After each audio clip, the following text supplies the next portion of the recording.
good, but scammers are just getting started. They're calling people and pretending to be from the IRS. Yeah, the Centerville Police Department says it happens all year round, though, not just tax season. More this time of year, though, than any other time.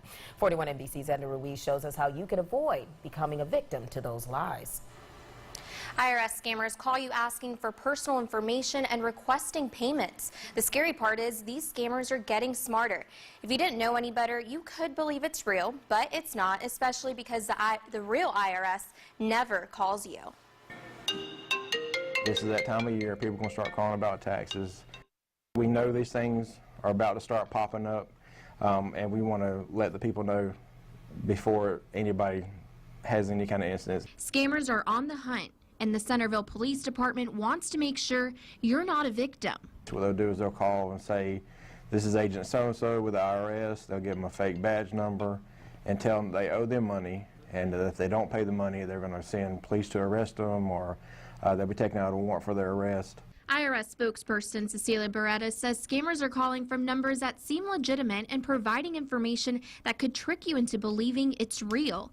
But the red flag is the IRS will never call you, even if you owe money. You will get a notice in the mail letting you know that you owe some money. The IRS is never going to threaten to bring police to your door to arrest you, and they're not going to demand money without giving you the opportunity to ask questions or try to understand what the situation is. Chief Charles Hadden says they haven't gotten any reports of scamming this year, and they want to keep it that way. The best thing you do is either hang up in their face or say, well, I will call you back. Turn around and call the IRS number. Don't call the number they're calling you from, obviously.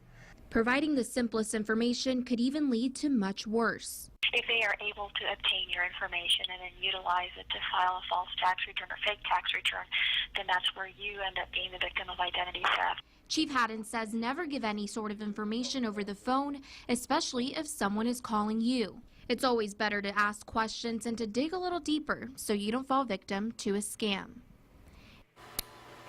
Scammers are also using emails. It's called phishing. They're not as common, but if you get an email that seems familiar, like from your job, requesting any information or payment, it's best to just not reply and avoid opening any links.